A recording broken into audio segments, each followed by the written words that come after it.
गंगापुर नामक गांव में घने जंगलों के बीच में एक बूढ़ा व्यक्ति एक झोपड़ी में आकर रहने लगा।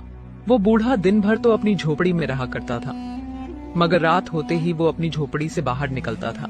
गांव वालों का कहना था कि उस झोपड़ी में कुछ महीनों पहले एक महात्मा रहा करते थे, मगर वो कुछ दिनों से दिखाई नहीं दे रहे थे। मगर उनकी झोपड़ी में ये बूढ़ा आकर रहने लगा, और जब इस बूढ़े से इस बात के बारे में पूछा तो ये किसी को भी जवाब नहीं देता। अरे, सुबह से गाय चराते चराते थक गया हूँ। एक काम करता हूँ, इस पेड़ के नीचे थोड़ी देर आराम कर लेता हूँ। लक्ष्मी, तू यहाँ आसपास ही चरना, ज्यादा दूर मत जाना। मैं थोड़ी देर आराम कर रहा हूँ। जैसे ही वो युवक आराम करने जा रहा होता है तो उसे एक आवाज सुनाई देती है। अरे कोई बचाओ, बचाओ, अरे कोई तो हो, अरे मेरी कोई सहायता करो। अरे इतने घने जंगल में ये किसके चिल्लाने की आवाज आ रही है? मुझे लगता है ये आवाज उधर से आ रही है। मैं जाकर देखता हूँ। वो युवक आगे की ओर जाता है। थोड़े दूर चलने पर उसे वही बूढ़े व्यक्ति की झोपड़ी नजर आती है। कोई बचाओ, बचाओ, अरे कोई तो सुनो, मेरी सहायता करो, मैं यहाँ मर रहा हूँ। अरे ये आवाज तो ये झोपड़ी में से आ रही है। कोई अंदर से चिल्ला रहा है। मुझे लगता है उसे सहायता की जरूरत है। मुझे अंदर जाना चाहिए। इतना कहकर वो युवक आगे की ओर बढ़ता है। तो वो जैसे ही कुटिया में प्रवेश करने जा रहा होता है, इतने ही बीच में वहाँ वो बूढ़ा व्यक्ति आ जाता है। मेरी झोपड़ी में क्यों जा रहे हो? नादान इंसान, क्या तुम जानते नहीं हो? वो मेरी झोपड़ी है, उसमें कोई भी गांव वाला नहीं जा सकता है। तो फिर तुम मेरी झोपड़ी में क्यों जा रहे थे? अरे बूढ़े बाबा, मैं यहीं पास में मेरी गाय चरा रहा था। इतने ही बीच में मुझे किसी के चिल्लाने की आवाज सुनाई दी, तो फिर मैं यहाँ चला आया। वो आवाज आपकी झोपड़ी में से आ रही थी, इसीलिए मैं आपकी झोपड़ी में जा रहा था। वो किसी की आवाज नहीं है, चल भाग यहाँ से। और अगर आज की बात मेरी झोपड़ी के आसपास भी दिखाना तो मैं छोड़ूंगा नहीं। चल भाग यहाँ से। हरि तुरंत ही वहाँ से निकल जाता है और गांव जाकर ये बात सभी को बताता है जो उसके साथ हुआ।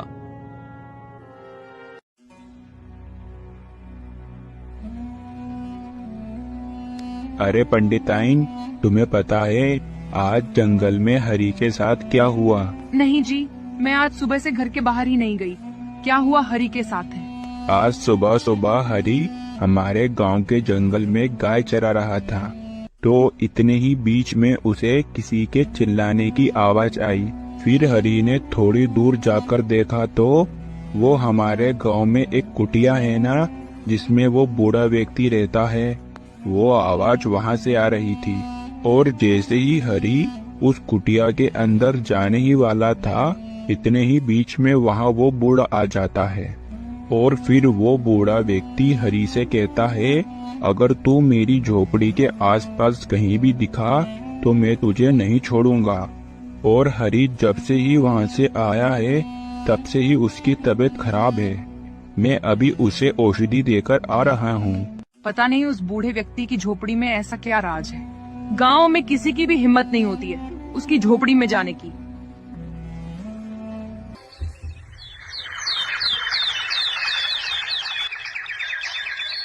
उसी गांव में एक बहुत गरीब रामू नाम का युवक अपनी पत्नी लक्ष्मी के साथ रहता था।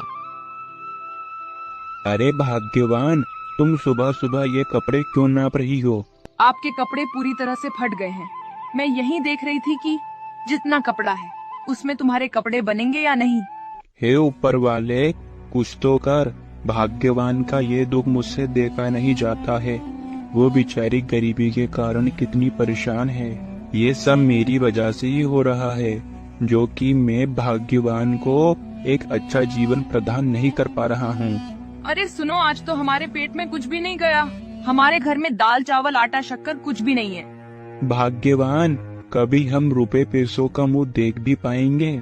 पता नहीं हमारे भाग में ऐसा क्यों लिखा है, जो हमें 2 वक्त का खाना भी ठीक समय पर नहीं मिलता है।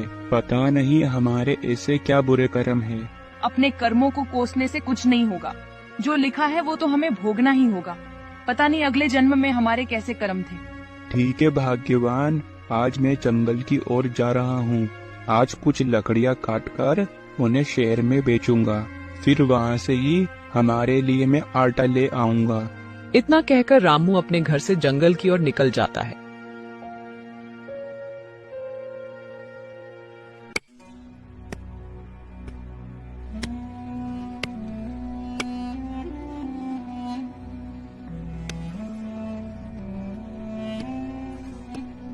चलो आज तो मैंने समय रहते ढेर सारी लकड़ियाँ काट ली।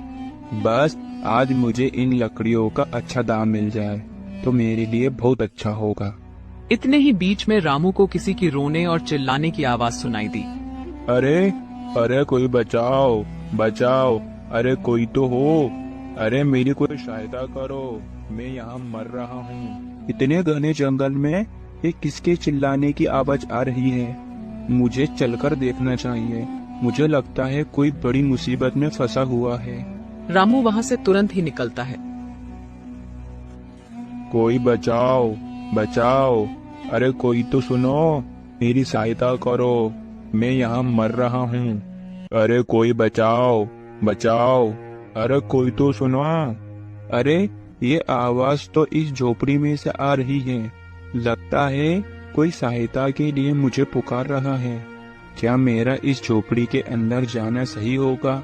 पता नहीं गांव वाले तो इस झोपड़ी के बारे में क्या क्या कहते हैं, मगर अंदर से कोई मदद मांग रहा है, तो फिर मुझे इंसानियत के तौर पर अंदर जाना ही चाहिए।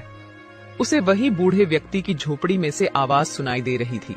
इतना कहकर उस झोपड़ी के अंदर प्रवेश करता है।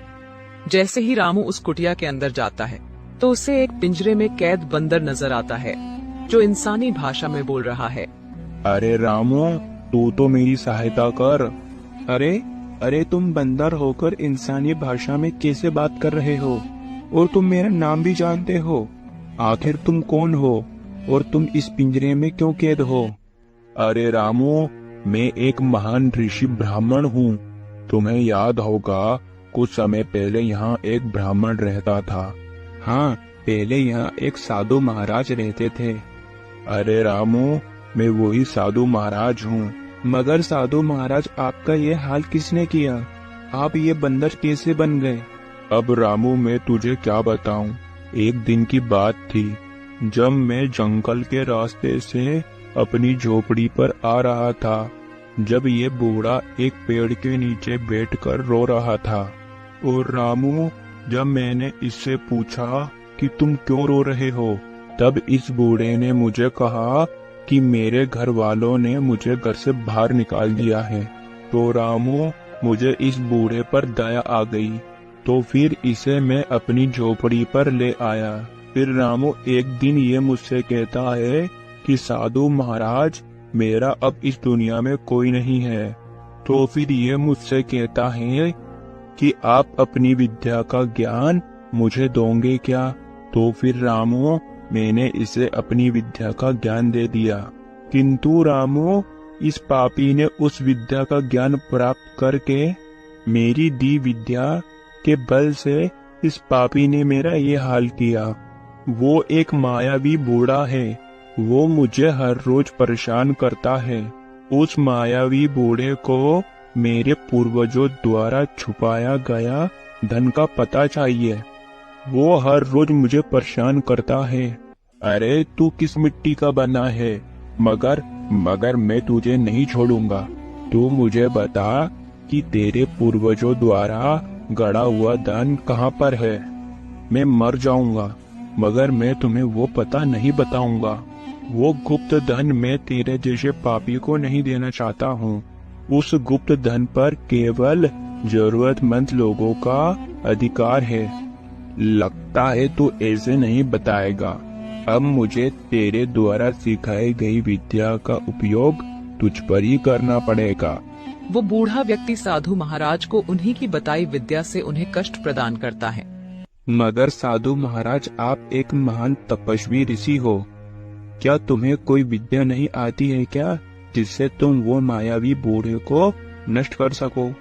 अरे रामू, मुझे बहुत सी विद्याएं आती है, मगर उस विद्या का उपयोग मैं जब ही कर सकता हूँ जब मैं अपने साधारण रूप में वापस आ सकूं। मैं इस वानर के रूप में उस विद्या का उपयोग नहीं कर सकता हूँ और उसी का ही फायदा ये मायावी खूंखार बूढ़ा उठा रहा है। ये खूंखार मायावी बूढ़ा जब समाप्त होगा, जब इस पर वो जंगली फूल के पेड़ की डगाल तोड़कर उसका भाला बनाकर कोई इसकी आग पर वार कर दे, तो ये समाप्त हो जाएगा। तो गुरु महाराज, आप कभी भी अपने वास्तविक रूप में वापस नहीं आ पाओगे क्या? नहीं रामू, नहीं। अगर कोई व्यक्ति जंगल में से जड़ी बूटियां तोड़कर लाकर मुझे दे और फिर मैं उन जड़ी बूटियों को खा लेता हूँ, तो मैं अपने वास्तविक रूप में वापस आ सकता हूँ। ठीक है गुरु महाराज, तुम्हारी जान बचाने के लिए मैं ये जोखिम उठाने के लिए तैयार हूँ। साधु महाराज, मैं अभी तुरंत ही जाकर उस पेड़ से भाला बनाकर और कुछ जड़ी बूटियां लेकर आता हूँ। रामू, तुम्हें जो कुछ भी करना है जरा जल्दी करो। अब वो खूंखार मायावी बूढ़े का आने का समय हो रहा है। रामू वहाँ से तुरंत ही निकलता है और थोड़ी ही दूर चलने पर उसे जड़ी बूटियों का पेड़ नजर आता है, जिससे वो कुछ जड़ी बूटियां तोड़ लेता है। और थोड़े ही दूर चलने पर उसे वही पेड़ नजर आता है, जिस पेड़ की लकड़ी तोड़कर वो एक भाला बना लेता है। चलो, साधु महाराज ने जो जो मुझे बताया था, जड़ी बूटियां और उस लकड़ी का भाला, जो कि दोनों मैंने ले लिए हैं। अब मुझे तुरंत ही साधु महाराज के पास पहुंचना चाहिए। वहां जाकर वो खूंखार मायावी बूढ़े को खत्म करना है। इतना कहकर रामू वहाँ से उस कुटिया की ओर निकल जाता है। साधु महाराज, मैं आपके लिए वो लकड़ी का भाला और कुछ जड़ी बूटियां लेकर आ गया हूँ, जिसे खाकर गुरु महाराज आप ठीक हो जाओ। मगर जैसे ही रामू साधु महाराज को जड़ी बूटियां दे ही रहा होता, इतने ही बीच में वहाँ वही खूंखार बूढ़ा व्यक्ति प्रकट होता है। कौन है रे तू, और तेरी इतनी हिम्मत जो तूने मेरी झोपड़ी में प्रवेश किया? नहीं नहीं बाबा, मेरा उद्देश्य कोई आपको हानि पहुंचाना नहीं है। अरे बाबा, मुझे यहाँ बंदर भूखा दिखा तो मैं इसी के लिए कुछ खाने के लिए लेकर आया हूँ। मुझे तुम दोनों मूर्ख समझते हो क्या? तुम दोनों मुझे मारने का षड्यंत्र रच रहे हो। अब तू भी इस पंडित के साथ साथ मरेगा। वो खूंखार बूढ़ा रामू के ऊपर अपनी विद्या से एक हमला करता है, जिससे रामू कुटिया के बाहर जा गिर पड़ता है और रामू के हाथ की जड़ी बूटियां उस बंदर के पिंजरे में जा गिरी। फिर वो बंदर जल्दी से वो जड़ी बूटियां खा लेता है और फिर वो महातपस्वी ब्राह्मण का रूप धारण कर लेता है। अब तुझे कोई नहीं बचा पाएगा, तू मेरे हाथों मरेगा। इतने ही बीच में साधु महाराज उस भाले को उठाकर मायावी बूढ़े पर हमला कर देते हैं, जिससे वो बूढ़ा वही नष्ट हो जाता है। अब तुम्हें डरने की कोई जरूरत नहीं है। ये मायावी बूढ़ा अब हमेशा हमेशा के लिए नष्ट हो गया है। साधु महाराज, अब आप अपने वास्तविक रूप में वापस आ गए हो। रामू, मैं तुम्हारा शुक्रिया किस शब्द में करूं?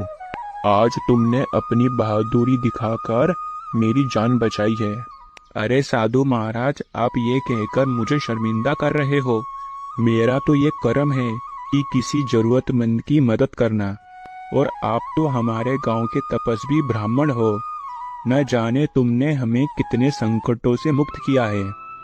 साधु महाराज एक मंत्र पढ़ते हैं, फिर उनके हाथ में एक सोने की मोहरों से भरा घड़ा आ जाता है। लो रामू, ये सोने की मोहरों से भरा घड़ा है। ये तुम्हारी इंसानियत, और तुम एक साफ दिल के इंसान हो, जो तुम मेरी सहायता करने के लिए ये खूंखार मायावी बूढ़े की झोपड़ी में आ पहुँचे। आज तुम्हारी वजह से मैं अपने वास्तविक रूप में वापस आ पाया हूँ। जाओ रामू, अब तुम इस खजाने की मदद से अपना जीवन खुशी से व्यतीत करो। आपका बहुत बहुत शुक्रिया साधु महाराज, मगर मैंने जो कुछ भी किया वो एक मनुष्य होने के कर्तव्य से किया। मगर साधु महाराज, अब मेरी भाग्यवान को भूखा नहीं सोना पड़ेगा। और इतने ही बीच में रामू की आंखों से खुशी की आंसू टपकने लगते हैं।